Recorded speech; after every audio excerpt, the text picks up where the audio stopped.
Hello and welcome to the Bureau of Alcohol and Tobacco and Friends. It is Thursday, December the 11th, and we are glad to have you with us here on Red State TV.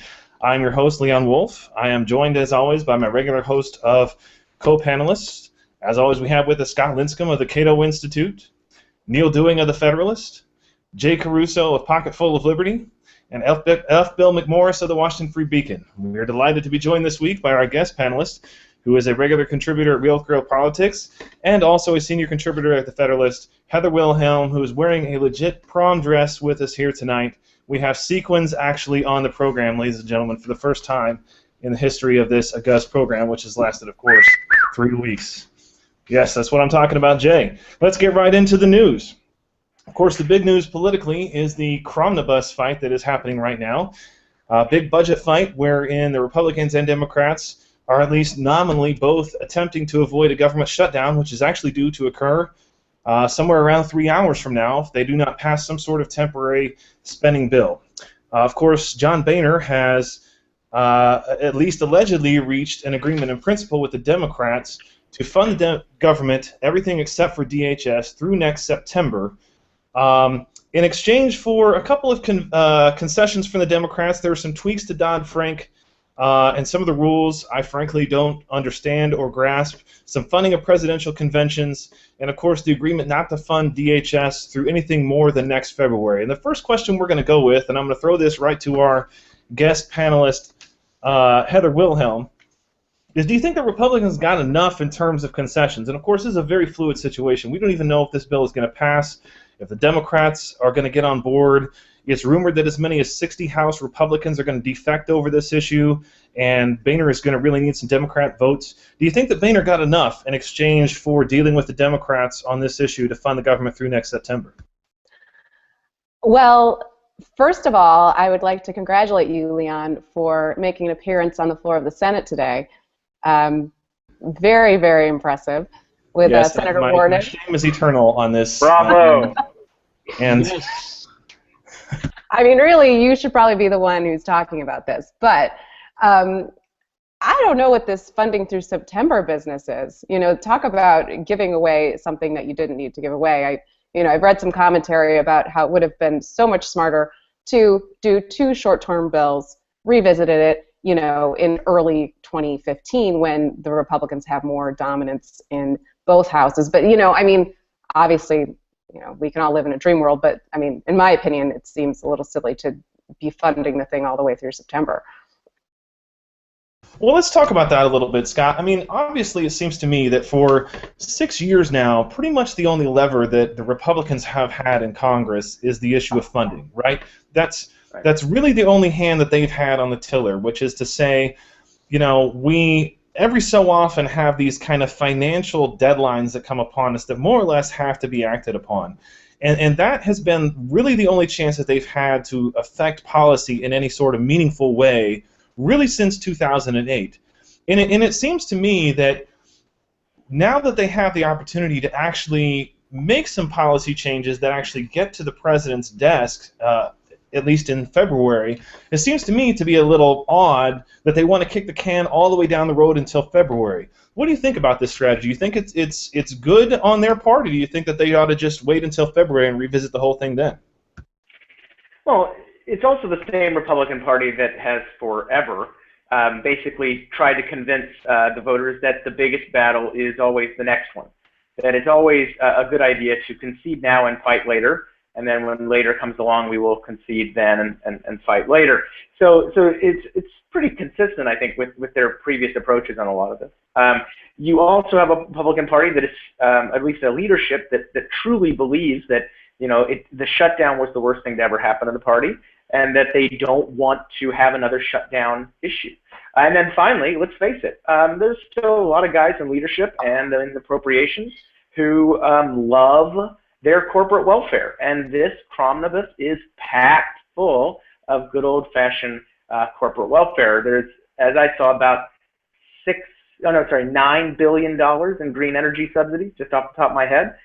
There is a lot of good corporatist juice out there. So for them, it seems like a no-brainer. And now they're running smack dab into reality, which is the Elizabeth Warren wing of the Democratic Party, and spending-averse conservatives. Proudly represented by me, apparently. Being right, again. And I want to reiterate Heather's congratulations, Leon. Finally we're seeing you have the influence that we all knew you had and deserved finally coming out today. It's a wonderful, wonderful thing. So let me turn this over to Jay here. All kidding at my expense aside, and it's absolutely fine and well-deserved today, of all days. Let me turn this over to Jay, and let's talk a little bit about the cronyism issue, because it seems to me that of all the things that the GOP wants to say, look, here is where we are going to draw the line, right? Here, we're going to draw this line. Here you may come, but no further. These tweaks to Dodd-Frank and the issue of paying for the political convention seems a really weird place, at least politically, to draw that line, right? And whatever you think about substantively it's going to do, it's a really hard thing to sell to the American public that, you know, here what we as a Republican stand for, if we stand for nothing else, is to relax rules on Wall Street. Is that good politics on their part, Jay?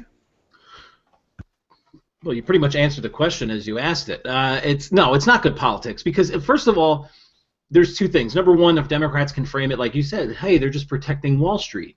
And then if Republicans try to go out and explain it, they're going to explain it in these wonky terms that the average person doesn't understand. So people see things, you know, in terms of politics, a lot of times in black and white. So they're not going to understand if Paul Ryan gets up there and starts talking about how, well, what we're doing here with the banking regulations is we're taking this regulation here, moving it over, and people are just going to be like, all right, and then all you're going to have are the Democrats who are actually going to be sitting there screaming about how Republicans are just trying to protect the rich and the wealthy and everything else. You're right. If this is what they're choosing to go for, it's a ridiculous issue. There's so much more out there that they could say, okay, we're gonna if the government's gonna shut down, it's gonna shut down over something big. Do it over something big. Right now, you've actually got conservatives on Twitter. I'm looking at them agreeing with Maxine Waters, you know, and so that's the point of ridiculousness we've received. It's like, what did the Republicans learn? They've just won, and they fall right back into the same kind of trap that they always do. Well, Bill, what do you think about the at least stated reason for the Republicans' willingness to punt this issue? I mean, which is to say, look, we're going to be in a better footing to fight these issues come February. What's your level of faith? Because I mean, I think that Scott hit the nail on the head here. I think the Republican Party has for so long said, well, you know, we'll fight later, we'll fight later, we'll fight later. What's our level of faith that things are going to be any different in February? That this new crop of people are going to make anything better than the current crop that we have? Well, I think Scott is dead on when he says that the Republican Party is basically running from this fight as quick as possible. They don't like airing their dirty laundry on substantive policy. I'm sorry, they don't like doing substantive policy. And if the substantive policy ends up airing dirty laundry and inter-party fights, well then all the worse from Republican leadership's point of view. I think Heather raised a very good point that, you know, that this isn't going to start again in February. This is basically going to, it will be, you know, 9 months gone by before anything that, any substantive, I guess, budget deal comes out of the Republican Party.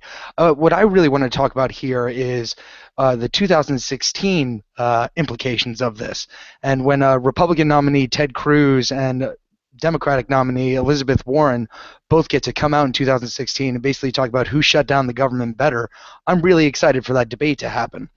And I think that's another thing we have to keep in mind here is the fallout here. Does Elizabeth Warren actually have the clout in the Senate to try to shut this down? I think that is something that remains to be seen. I don't think the Democratic Party is on Elizabeth Warren's side here.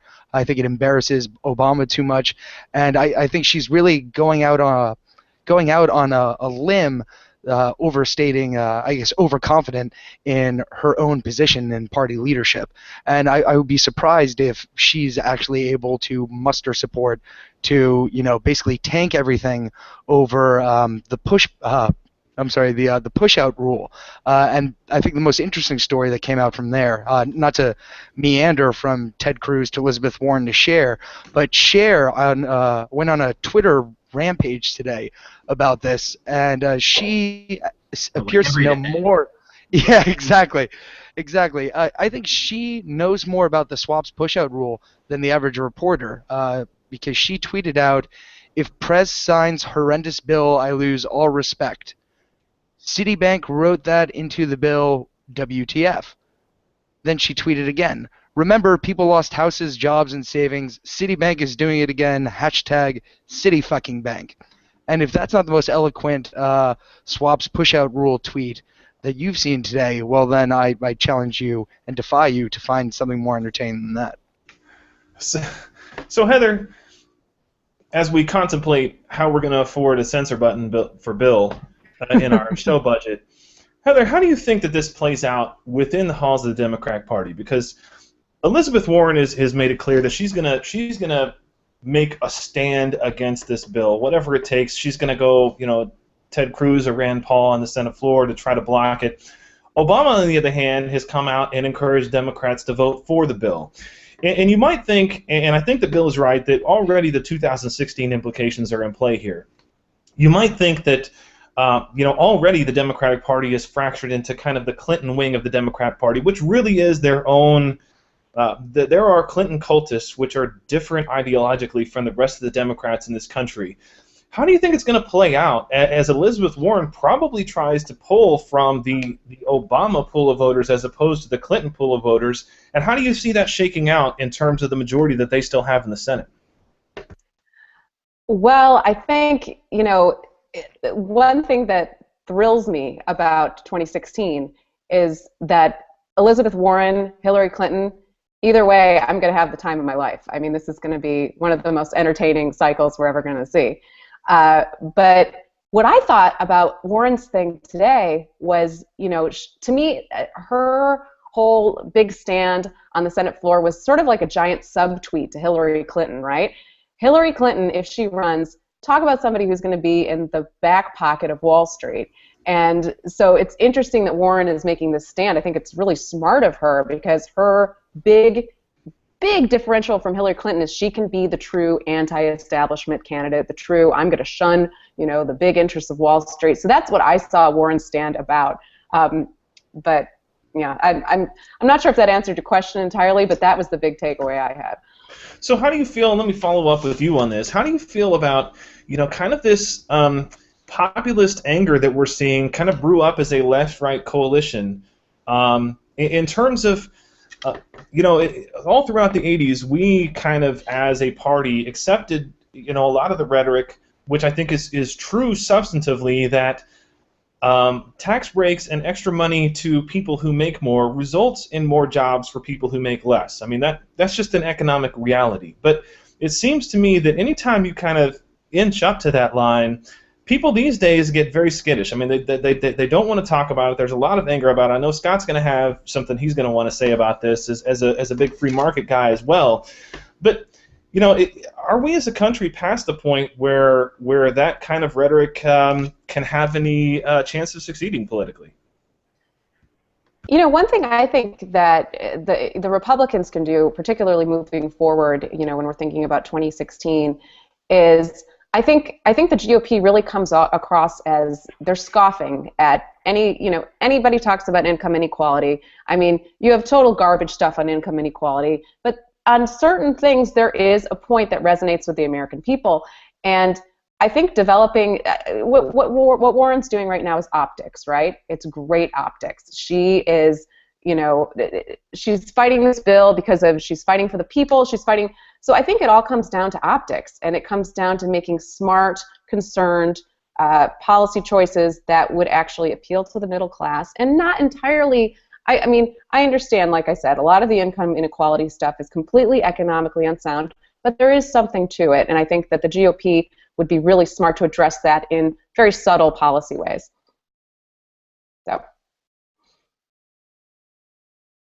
So Neal, I'm sorry, we haven't heard from you yet.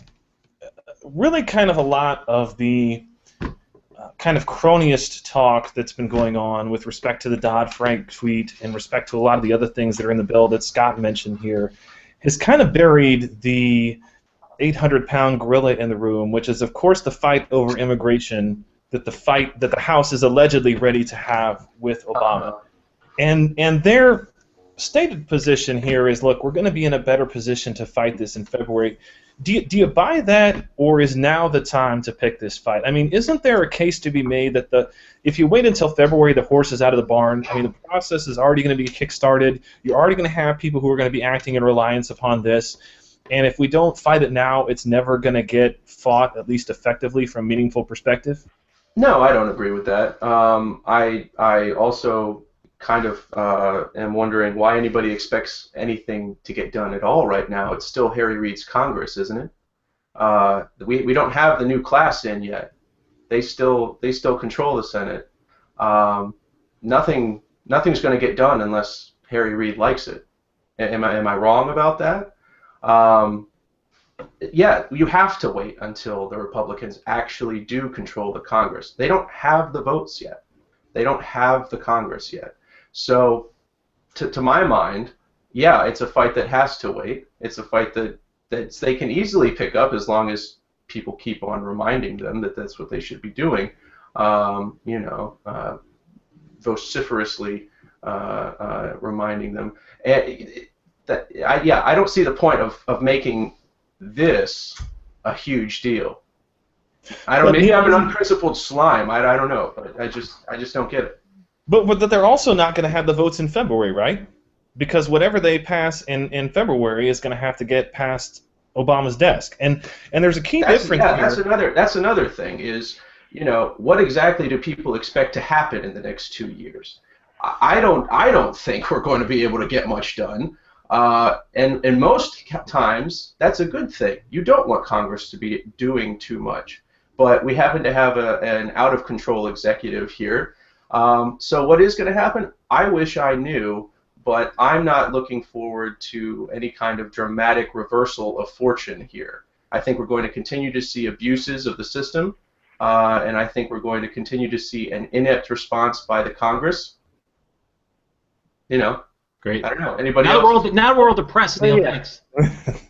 Well, Scott, isn't there a key difference, though? Isn't there a key difference between what the Republicans are planning to do, which is to say, look, we wait until February and the funding will run out on its own for DHS if Obama doesn't sign a bill, versus passing an affirmative bill that says you are forbidden from spending money on this? Because the constitutional difference, of course, is if you just allow the money to fund out, or the money to run out and go into kind of a passive shutdown, DHS, something like 80% of the people who work in the offices that are going to be processing these executive amnesties are going to still be there at their desk. They're considered essential personnel, right? So what you really need to have any sort of effective check is an actual bill that says the president is forbidden from spending money on this process. Do you think that there's merit to that, and does that mean that the Republicans' efforts to stop this are doomed before they start? I don't know. I mean, I think they're in a very, very tough spot, and they know they're in a tough spot. I think that, I just want to go back for a second and disagree a bit with Neal, not merely because of his lack of principle, but just because I think there's a bit of a misunderstanding, and that is that, had the Republicans simply punted for 3 months on spending, or even done a longer-term spending bill that was just the basic spending bill, there wouldn't be, I think, as much outrage or as much concern, especially not from people like me who don't think they can really get much done, and I think Neal agrees, get much done in the next couple of years. Right. The problem is, not only did they do the bare minimum punting, they larded this thing down with all sorts of kickbacks and giveaways and carve-outs, and not only the tax extender stuff, which all would have expired, by the way, had Congress not acted. So this is actually an affirmative act of re-upping the corporatism. But there's also Yuval Levin had something in National Review just about kickbacks to Blue Cross Blue Shield. This thing is just larded down with this. So there is a significant amount of outrage, regardless of whether we think the Republicans can do anything on immigration. I'm personally, I don't think they have much of a shot. Neal, any response to Scott calling you a squishy Republican in name only just now? I've been called. But I'm glad Scott agrees that not much is going to be happening in the next 2 years, and we're definitely in agreement about that. I do think it's unfortunate that the Republicans leapt at the opportunity to pork this one up and offer all these kickbacks, and as we were talking about earlier, that there is a little bit of that bipartisan outrage from Elizabeth Warren, sort of taking Leon's, taking the lead from Leon there, but yeah, I don't have much hope for the Republicans in Congress, not now, not when they take actual control of it, and probably not after 2016 either, to be honest. Why are you on the show? Why am I on the show? You guys invited me. He's got an awesome beard, Jay.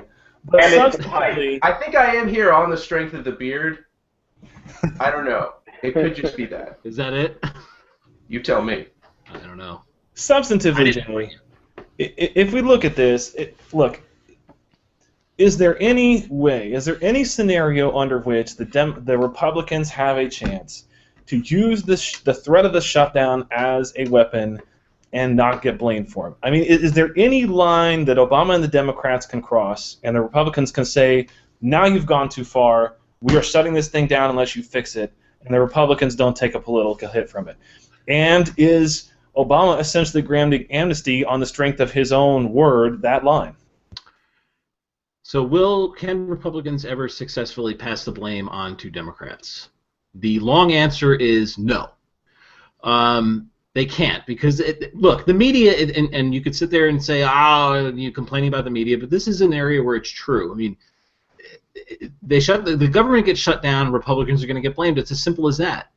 The best thing that Republicans can do is for the next 2 years, forget about budget bills, but pass a whole bunch of other stuff that the president's going to veto, and let him veto bills for the next 2 years. Who cares? He's not doing anything, which means he's not doing any harm.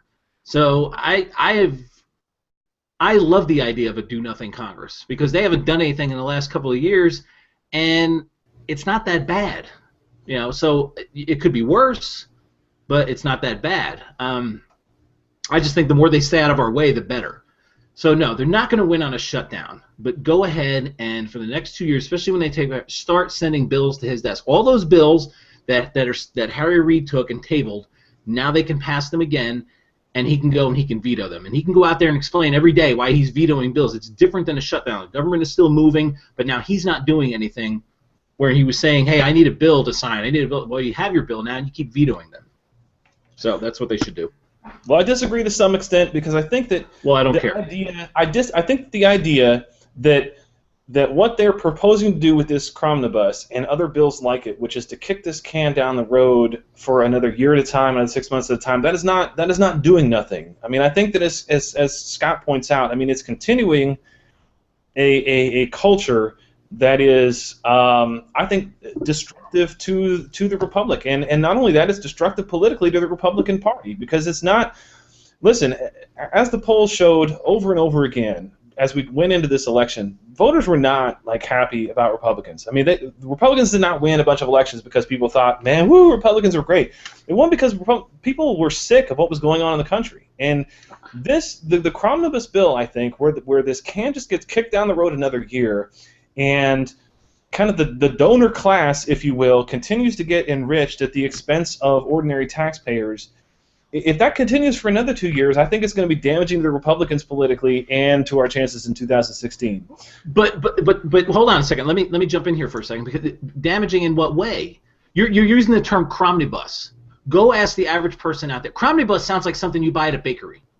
Okay, it sounds like something that's filled with jelly or something like that. It doesn't have to be this bill, Jay. I mean, as long as the point is that nobody understands this. All they know is that the government is up and running and functioning. The only people you're going to piss off maybe are conservatives, Tea And that's Party not a types. good thing. That's not a good thing. Well, I think that's not a good thing in the minds of people in terms of the government functioning being defined as it always has been. But let's And move now I along. sound like Neal. What the hell am I doing? How would that cause that to happen? So let's move on to topic number 2. I'm glad you came around, Jay. So we're back.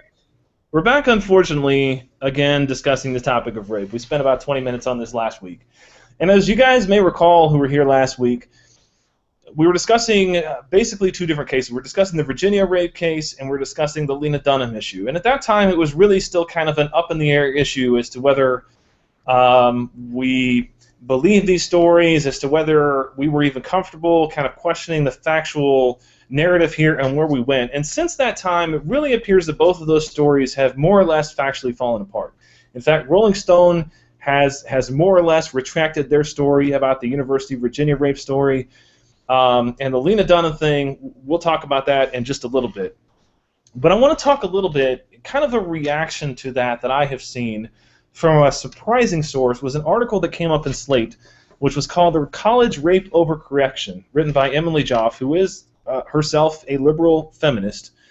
And it was a surprisingly and stunningly good article to me that went through a lot of the problems with kind of the narrative that we're seeing here that is pushed by the liberal feminists about what occurs on college with respect to rape. And one of the things that she noted in that article was, yes, it's true that women age 18 to 24 are more likely to get raped than the rest of the female population. However, if you break those numbers down, what you find is that women on college campuses are actually less likely than other women of that age to be raped. And I guess my concern is I read that statistic, and I hear so much from the folks who may have good intentions talking about the importance of addressing college rape. My concern is that they're sending the message that college is a dangerous place for women to be, such that they'll be discouraged from going to college in the first place.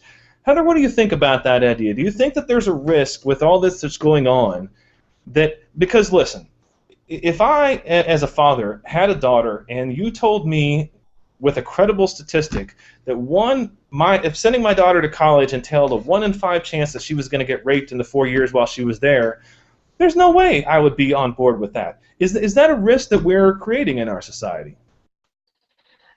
Well, I think for good or for ill, the Rolling Stone story, and now, depending on how it unravels, the whole Lena Dunham story, I think that those, maybe I'm being optimistic, but I think that those statistics, the 1 in 5, might actually start to get debunked. I mean, it's been amazing to me, that the 1 in 5 statistic is based on a highly questionable study, as you all know, and it gets repeated again and again and again and again. And over the past, I would say over the past week, you've started to see stories like the one in Slate. There was, a new report basically saying that the incidence of rape has gone down, and the odds were down to about 0.6%. And I think that that's starting to break through the matrix a little bit. So hopefully we can get some realistic numbers out there. But that's my hope with all of this.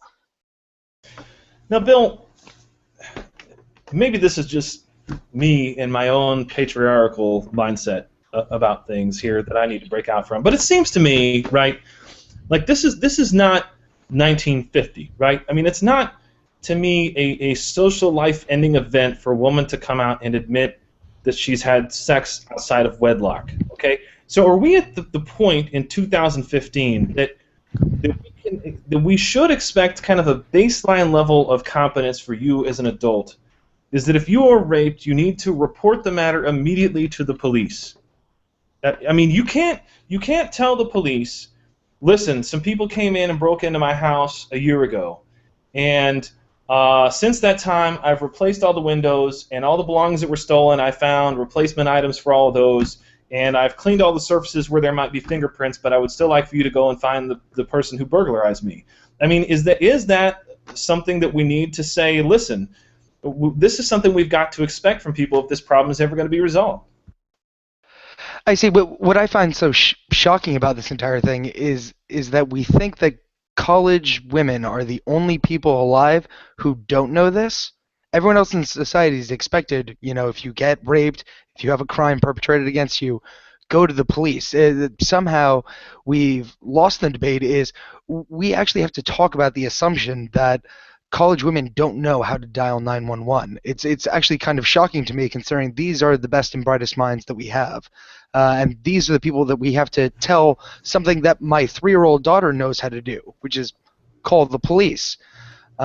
So I'm actually pretty shocked by the level of hand-holding here.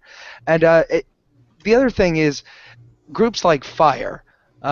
These groups have been making the point about due process in college rape show trials for 3 years now, ever since Obama issued this. And it took Emily Yoff's fantastic piece in Slate to actually make the left care about constitutional due process. We care about constitutional due process for American citizens who've, thrown their lot in with ISIS. But when it comes to males on a college campus, the average liberal cannot be made to care about this unless a fraternity system is accused of rape. Given all the frat boys that we see in our DC media and our political class, this is not shocking to me at all. But I think that a defense of constitutional due process is something that has been missing from this debate for 3 years, and the only good that has come out of the BS Rolling Stones story is the fact that it's actually made liberals care about constitutional due process for college-aged males. But there's something to it, though, isn't there, Scott? I mean, Bill seems to want to say, listen, how are we expecting that college women don't know that you're supposed to pick up the phone and dial 911? Well, the Federalist article that came out today that discussed the Department of Justice statistics talked about a number of things. First of all, the 1 in 5 statistic is really just categorically not true. In fact, the rate is much lower than that. It's 6.1 per 1,000, or really 0.61% of women who go to college will be raped. So it's much lower than what the statistic has been peddled. But the troubling thing remains, even to this day, that you find in this study, and this was addressed by the Federalist writers, is that over 80% of female college students who suffer a sexual assault don't go to the police. What needs to happen to change that culture? Well, I think part of the problem, and I think this is also addressed in the Federalist article, is that the rape crisis groups and programs now have taken among themselves to not encourage that type of activity. And you have university systems that also want to handle this internally and not make it a law enforcement matter, which I don't understand at all. So you have, it seems, a culture that is actually actively discouraging what outside of that culture would be the just simple and most obvious thing to do. And I got to say, I'm not as optimistic that we are seeing some sea change moment in either the spouting of these bad statistics or in the presumption, a rebirth of the presumption of innocence in these cases. If you look around, and I know that Twitter is not representative of reality, but if you look at the reactions of not even kind of far left-wing feminists, but many in the media, there's a desire to simply shut down debate, shut down inquiry when these types of uncomfortable subjects come up, or when new facts emerge, like this Department of Justice study. If we keep doing that, we're never going to get anywhere. And again, I'm just not that confident that going forward we're going to witness some change just because of this just horrific Rolling Stone article. What do you think about that, Neal? Because if you look at the institutional biases that colleges have in terms of the issue with respect to due process in terms of these claims, right? There is a very real risk that if a college is found to not be compliant with Title IX with respect to these claims, that they risk losing federal funding.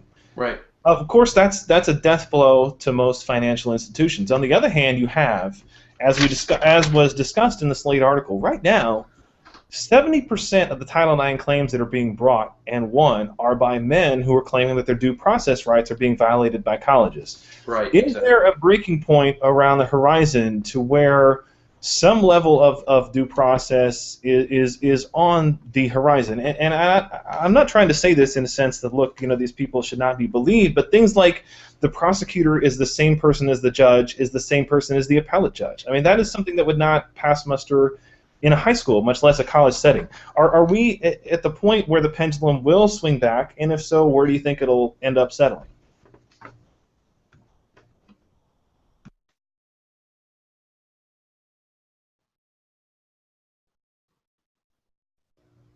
Are we still here? Speak! Hello? Have we lost Neal? We've lost Neal. We just have like the Can still I? photo of him. I'm here. All right, He's Neal, there. go for I it. think I'm back. We hear you. Go for it. Excellent. If I remember correctly, the question was, are we at a breaking point? Are we at No, the question is where you're wearing boxers or briefs. Well, actually, boxer briefs. But the question of whether the pendulum has swung, I certainly hope so.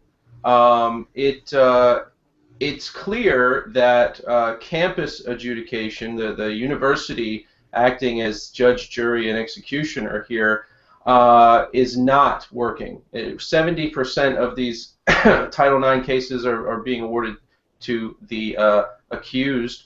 That's a clear sign that something needs to change here. I actually, when I was in college, I sat on the student conduct committee, and I remember very clearly there was one case that I helped to review, and it was a party, and a young man had shoved a hot dog down a young lady's bikini top.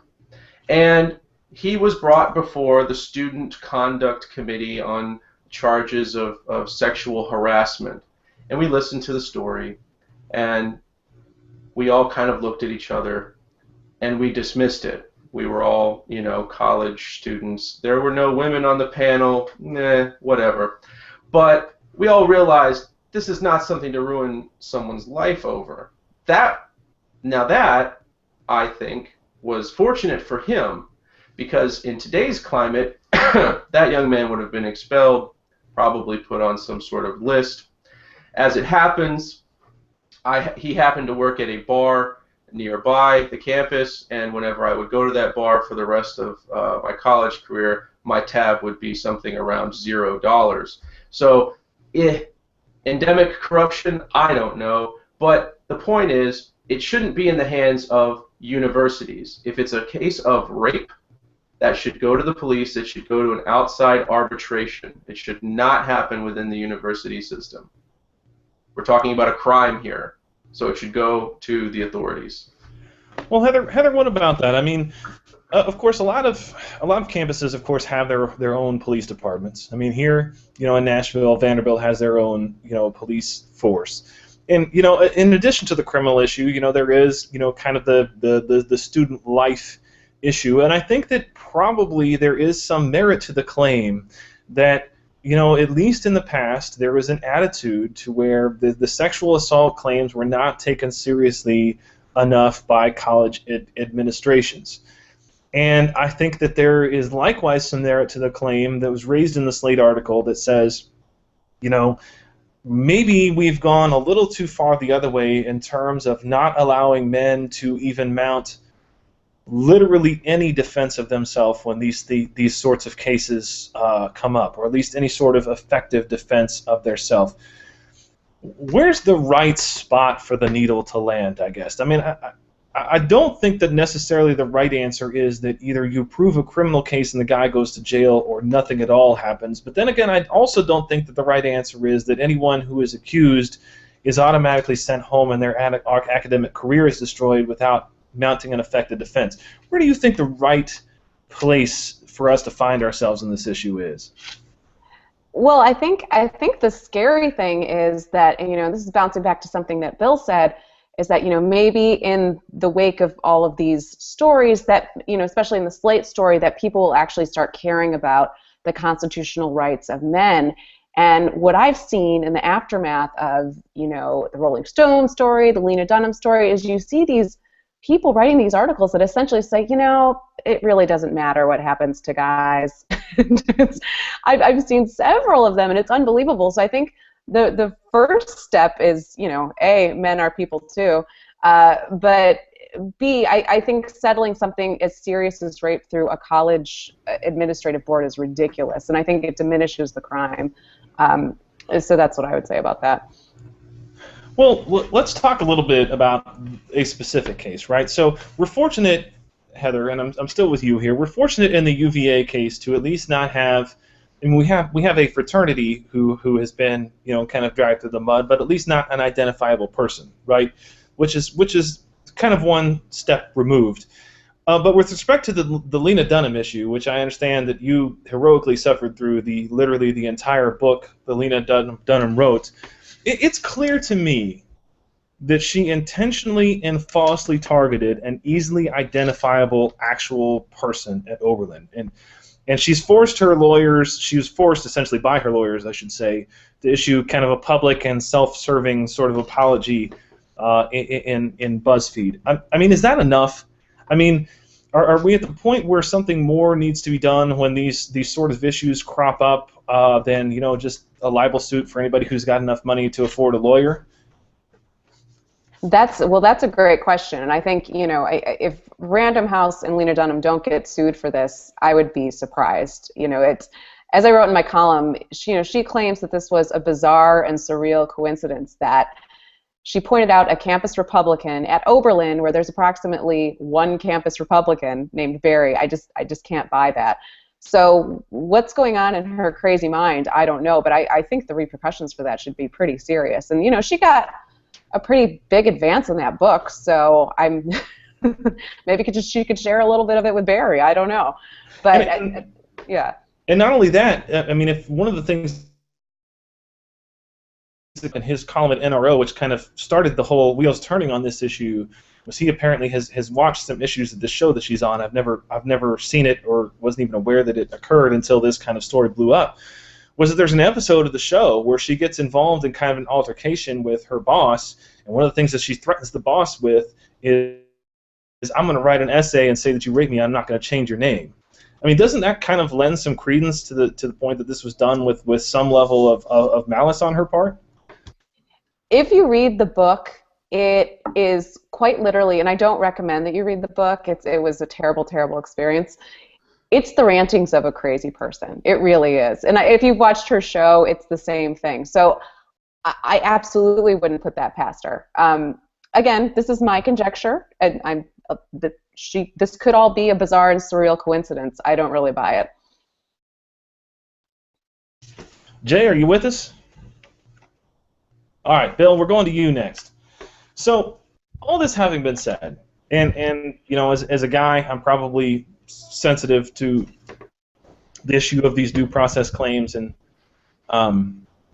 as I think I said earlier today, listen, I would want to not be falsely accused of rape with probably roughly the same intensity that someone would want to not get raped. I mean, it is a life-destroying event in semi-permanent ways, both to your finances, to your public reputation, to all these different things. So we, as guys, have some level of concern about that. But if you read this Federalist article, we still are at a point where 80% of college women today, these are modern women who are, you know, raised, they're in a college environment. 80% of them still suffer sexual assaults and not report it. What can be done, short of throwing out kind of due process protections for men, to encourage more women to come forward in a prompt fashion to the police when they are raped? What do you think, Bill? What do I think? I think in terms of what Lena Dunham's story tells us is she's the first person in history to write a memoir and used to identify the man that she sexual assaulting of her, which is pretty outstanding. When you can write a memoir and the only person you've outed as a sexual abuser is yourself, that's pretty fantastic. So good for Lena for being so honest with all of us. In terms of how do we change the culture. We also have to think about how we're defining sexual assault here, because if the reason we've seen the 1 in 5 statistic flourish is because they include kiss attempts. If I try to initiate a kiss with a woman who is not does not want that kiss, that is included in the DOJ statistics as attempted sexual assault.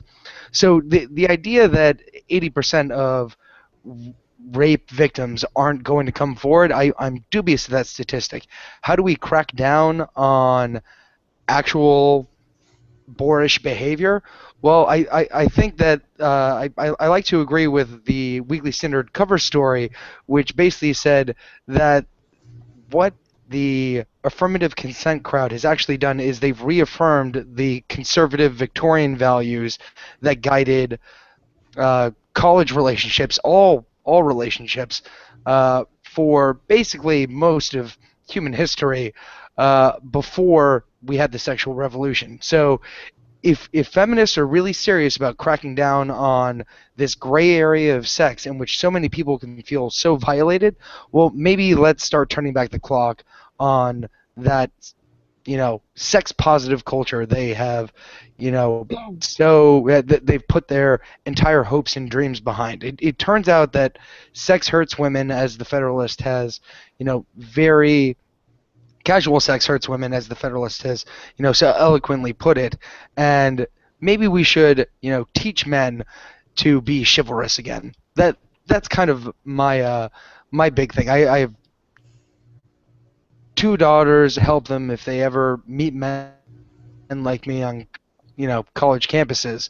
I think if we start treating women with respect again, from an early point, we're going to see less of this. So that's my my casual rantings of a man who's been, I guess, awakened to the idea that I'm really not comfortable with people treating women, my daughters, the way that I treated every woman I've ever known. So did I overshare? Have I drank too much? What's going on?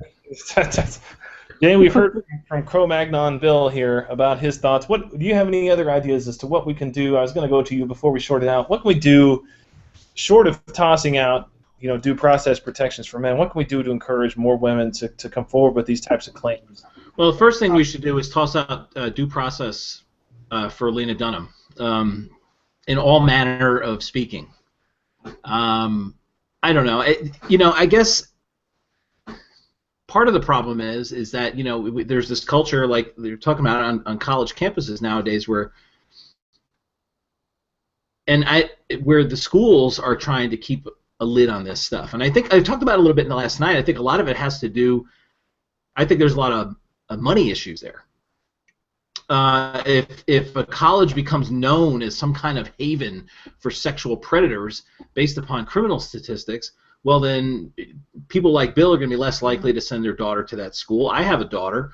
I'd happily break the neck of any man who tried to sexually assault my daughter. So you say, this school here is like ridiculous with the number of sexual assaults it has. You know what? We're going to choose a different school. We're going to go somewhere else. So rather than dealing with the subject on a criminal level, they'd rather just kind of keep it a little quiet. We'll keep it in house. Let's keep it in house, and we can kind of deal with it ourselves. That's the way I see it. I don't know if that's true or not. Maybe I'm just engaging in conspiracy theories, but there has to be a culture that encourages women to come forward. It has to be explained to them the moment they get there. If something happens, you should do this. You should report it to the police. It should not be you should call this person at the school. You should call somebody else. It should be the first thing that you dial before anything else is 911. This is my thing. How in the world have we gotten to a point where the basis for a college sexual assault is don't call 911? Right. I mean, Exactly. I'm legitimately curious because everyone else in society is told call 911 immediately when something like this happens, and somehow colleges have, not gotten the memo. Before you set foot and matriculated on your college campus, you knew to call 911, but somehow when you got there, you instantly forgot. This is what is mind-boggling about this entire issue is the idea that it should be kept out of the hands of the police.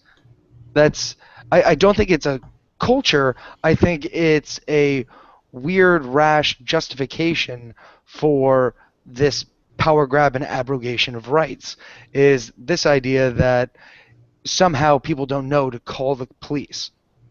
And the problem I have, and we're going to move on to kind of some lighter topics to end up the show, is, you know, I just have, and this is maybe something that's a result of kind of my legal training. I'm not entirely sure what to chalk it up to, but I just inherently have a more difficult time believing someone who makes a claim the farther it is after the fact of the alleged incident. To me, someone who comes along and says something happened to me a year ago or 10 years ago is inherently less credible, and it doesn't have anything to do with what the nature of the crime is. It pertains to any crime than someone who comes and reports it immediately. And it is a principle that is recognized in the law with respect to evidentiary matters, and to me it is an issue of inherent credibility. I mean, and I think that part of the issue that you see, and this was raised in the Slate article, is that you have so much more opportunity the longer that occurs between an incident and when it's reported to the police for things to change in the mind of the alleged victim. You have so much more opportunity for other motives to creep in. You have, you know, mom saying, hey, you need to go back and tell the college administrators what happened to you was that you got raped. People get mad at someone else. They want to invent a story, so on and so forth. So to me, I just wish that there was some way for us to encourage. And I understand, I don't want to be insensitive to the fact that this is a sensitive issue, particularly to women. Even still today in 2014, they don't want their private lives dug through. They don't want to have their own private lives put on trial for the sake of going to the police about these things. Something has to be done to kind of change the culture, to encourage people to more promptly go to the police, have the rape kit done, and let's have this out in public. And I think that will go a long way, not only to addressing the problem, but also hopefully to preventing some of these things from taking place. So, to close out the show, we're going to do a lightning round here. We're going to ask each of our panelists to tell us about their favorite movie from 2014. That's going to be our first topic. Favorite movie from 2014. I've given them some advance warning on this particular topic, and I've asked them to try to think about movies that never made the top 5. So yes, Guardians of the Galaxy was the best movie of 2014. There is no dispute about this fact. But let us try to think about some of the other movies that came out in 2014. Encourage our listeners that they want to go see. What do you think, Sorry, you Scott? got out of my... Yeah. So movie, I would definitely go with Interstellar. It was long and rambling, but really enjoyed the message that was basically, as I call it, Atlas Shrugged in space. So Scott, I went and saw Interstellar. I'm gonna interject here. I'm a huge Christopher Nolan fan. Huge fan of all his work, everything since Memento. Was it just me, or was the volume in that theater insanely and inappropriately loud? Was I the only one who had that issue going to see Interstellar? Which he did on purpose. Yeah, No one did that. well, Put on purpose. Yes. Yeah, that and the organ music, all on purpose. But, you know, Leon, let's face it, you're kind of a fuddy-duddy. Those of us who are hipper and younger still like things really loud. It, you know, helps us express our feelings, and, you know, it's not surprising that you wanted it turned way down.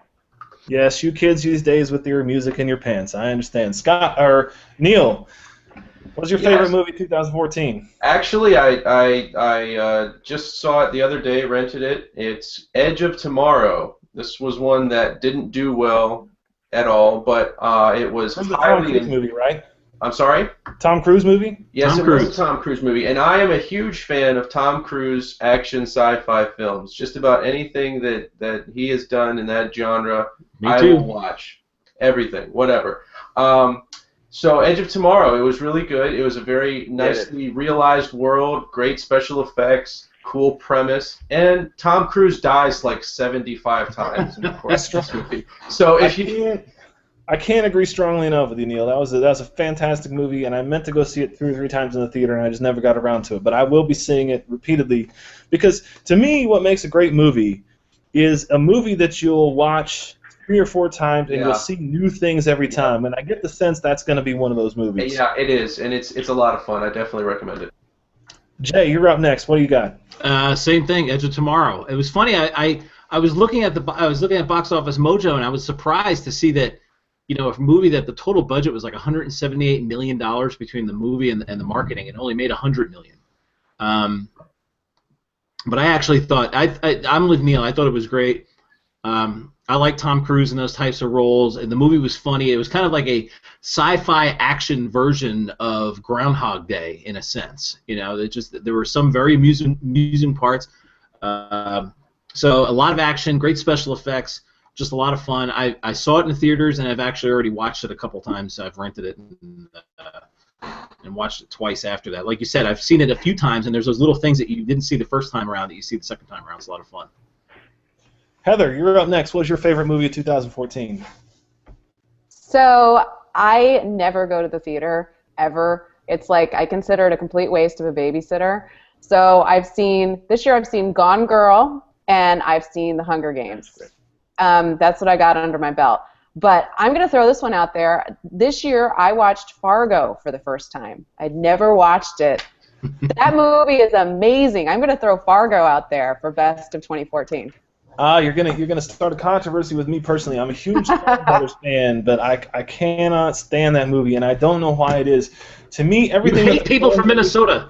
That must be what it is. Anti-Midwesterner bias. That can be the only. And I also tried to watch the show on FX. I can't get into that either. And the show is great. I love almost everything that the Coen Brothers do, but that to me was the one miss. I know that's heretical among Coen Brothers fans, but good suggestion, Bill. You're up next. What's your favorite movie of 2014? Well, I'm just very sad that Heather, who has had the smartest commentary through the entire show, just ruined her chances of ever coming back. How you don't see Fargo over the past 20 years is beyond me. My favorite 3-hour visual showing, visual media of the year was watching the Rams play the Redskins last week. That was pretty sweet. My favorite actual movie was Nightcrawler with Jake Gyllenhaal. In the interest of full disclosure, that was actually a biopic about me and how I got my career started in journalism. So I guess I'm biased in that regard. But if you haven't seen Nightcrawler, go out and see it. It is fantastic. Well, my own personal favorite there, and Bill will never be invited back on the show for suggesting a Jake Gyllenhaal movie, but my own personal favorite would probably have been Snowpiercer, I would say. Not the best movie of the year. I think several of the movies were better. But Communist. In terms of movies that never made it. Communists like you would totally love Snowpiercer. It's a movie that the premise in which is the world is destroyed because of people who are overreacting to global warming. How can you not love that movie? Anyway, not a great movie, but a very interesting movie that never got a lot of attention in the United States, free on Netflix, worth the 2 hours I spent watching it very easily. So, favorite album 2014. Coming back around, Scott, what's your favorite album 2014? I don't actually have a favorite album of 2014. I really don't listen to much modern music. Scott, I thought you were one of the young people who listen to the music it's really things loud. No, sadly, I mean, I'm so far behind in my music that honestly, the disc, the CD or the album I've really been enjoying recently is Vampire Weekend, but that's from I think like 2012. But so my God. I really liked it. Yeah, that's a little back there. My theory of Vampire Weekend is that it's some giant practical joke that I just don't get. I mean, that's one of those bands. There are a lot of bands that I listen to and I think, gosh, I don't listen to that, but I see how other people listen to it. That band, I don't. Again, that does not surprise me at all. Your interest in Vampire Weekend. Neal has actually listened to an album in 2014, so this he has something he wants to say. Yes, actually, I do have one to suggest. I haven't listened to an album in several years, and I probably won't for several more. But Lana Del Rey's Ultraviolence was exceptional. It was like a Disney princess swallowing a handful of pills. It was just depressing and violent and grim. And she's got a pretty voice. Ultraviolence. It's a good album. You've done a great job of selling that album, I tell you what, Neal. Mm-hmm. All right. Jay, you're up next. Favorite album of 2014. Favorite album 2014, Sonic Highways by Foo Fighters. Came out in November. Great album. There's a concept album, actually. They did it in conjunction with a 8-part miniseries that they did on HBO called Sonic Highways, where they went to every song was recorded in one of 8 cities. In fact, Nashville was one of them. In fact, that was one of my favorite episodes of the series was Nashville. In case you didn't know, there was a little bit of trivia there where Dolly Parton refused to allow Elvis Presley to record I Will Always Love You because he wanted some of the publishing rights, and she said no. Great album. One of the things that they did that was very original was Dave Grohl wrote the lyrics for each of the songs, like on the last day that they were there in the city, and he used quotes from the interviews that he did with all these people and all these musicians and producers in these cities to write the song. So, for instance, in Chicago, he interviewed Buddy Guy, and one of the things that Buddy Guy said, he goes, "Oh, I went to Chicago looking for a dime and I found a quarter." So, "Looking for a dime, found a quarter" actually appeared in the song "Something for Nothing," and some other quotes as well. Great album. I mean, a lot of guest artists. Joe Walsh is on there, and some other people are playing on several different songs. Zach Brown plays on the song "Congregation" when they recorded in Nashville. So, excellent album. It's only 8 songs, but it's 43 minutes of music, and it's all great. All right, Heather, what do you got for us? Best album of 2014. Okay, so I actually printed out the cover of it because it's so magnificent. Here, I'm going to show it to you. It's Sturgill Simpson, Metamodern Sounds in Country Music. This guy is amazing. Look at his face. I feel like you're Dave Letterman right now. Isn't this the thing he does? Listen, here, I got the album right here. Yeah. No, this is a great, it's fantastic. It's very, very chill. This guy sort of goes back to roots country music. Highly recommend. All right, Bill, you're up next. What's your favorite album in 2014? Bill? Album is absolutely without a doubt U2's new album, the one they released onto iTunes, Songs of Innocence. Hey, and it's my favorite. You're joking, right? Yeah, it's my favorite album because it made Apple nerds pay for their nerddom. Oh my God! I haven't listened to the album because I don't have iTunes because I'm a normal human, but and I hate U2, so it's my favorite of their albums. How emblematic is it of our dumb generation that a supremely popular band produces an album for free and gives it to people for free, and people respond by bitching constantly? I mean, that's just the most salient commentary. Well, I understand it's really bad music. It's not good. If you two were honest and cared about their craft, they would have offered every single album they ever made for free because it's garbage. Oh my God. I'm Irish. U2 is garbage. I learned a long time ago not to engage trolls, so I'm not going to. No, it's not trolling. This is so genuine. U2 sound has not changed in 50 years. Here's what I'll say. Same shitty song. I agree. U2's the worst. That since Zorupa, at least, they have been retreading the same crap over and over again. But prior to that point, they were a genuinely great band. Yes. I will not hear anything differently. The story for me. They suck. You young people. You saw. Hey, Neal. We need to remind people you saw Fish in concert. This is like speaking to my generation about Aerosmith because they don't understand. They never heard anything after punk. It's just not a worthwhile experience. But in any event. To me, I guess 2014 was most notable for the disappointments, at least for me. I was really pumped up for 2 albums that were coming out, the new Weezer album and the new Black Keys album. A huge fan of both those bands. Both those albums really sucked, and I was really disappointed by it. I have no entry for 2014's best album, not even Taylor Swift's 1989. So, moving right along, best book of 2014. I know Scott is excited to chime in here. What's your favorite book of 2014? The Little Blue Truck. So I have a toddler who's 22 months. Let me tell you, this book is fantastic. You will never guess the ending. When the dump truck gets stuck in the mud, you'll never guess how it gets out. Cannot recommend it enough. Little Blue Truck. This is the only book I actually have time to read anymore. So it was either this or this one about the fluffy bunny, but now Little Blue Truck, right here. There's always Are You My Mother, Scott. We'll always have that. Neal, you're up next. 2014's best book. Well, my latest book that I'm reading is Mint Juleps with Teddy Roosevelt.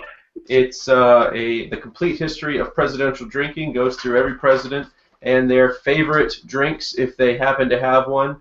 Has some really interesting facts about drinking culture at the time, colonial era on through the Gilded Age and to the modern day.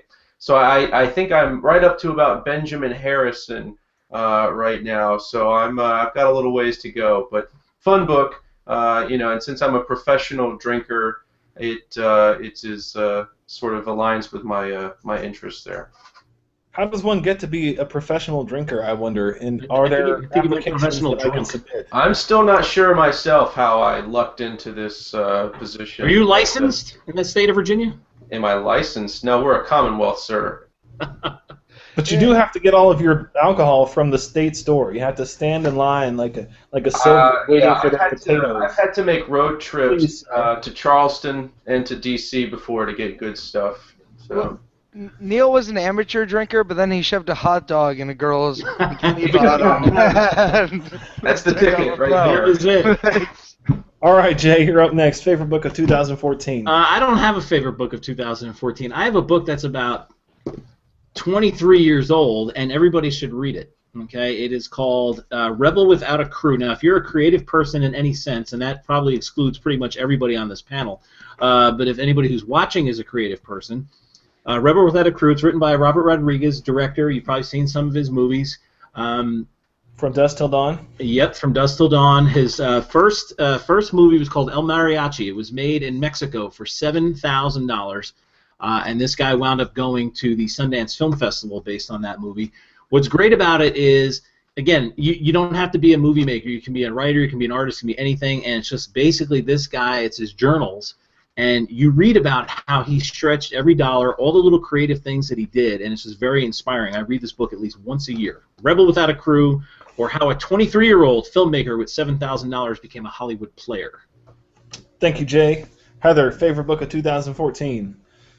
Was it Lena Dunham's book? Oh, God, I hope not. Heather, you're on mute. You're mute!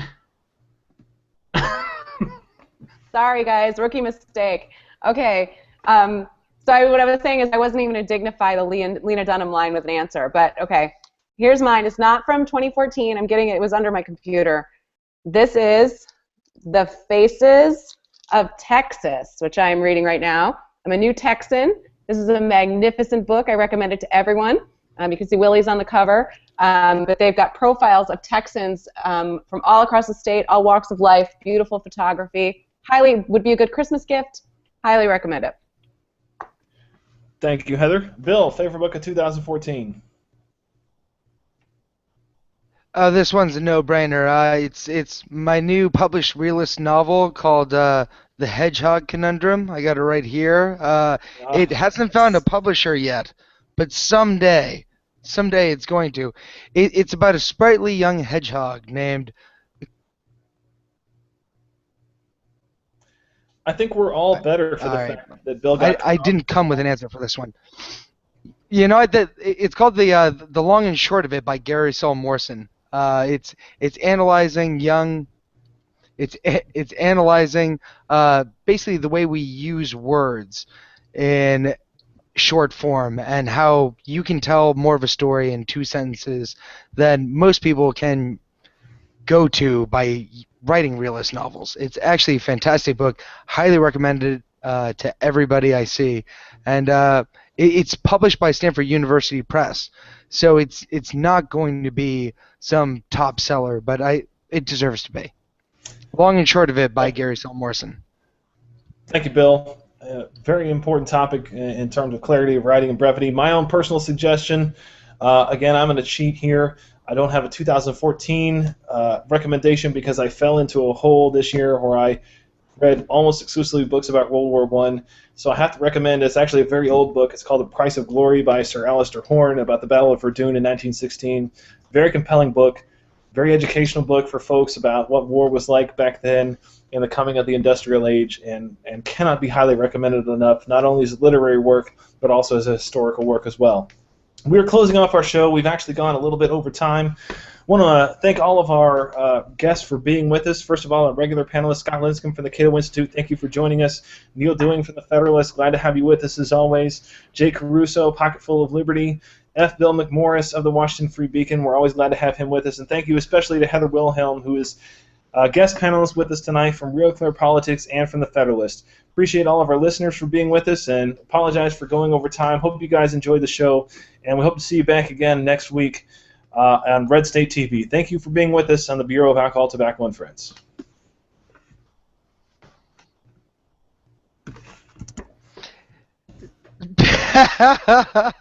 Drinking O'Doul's! No.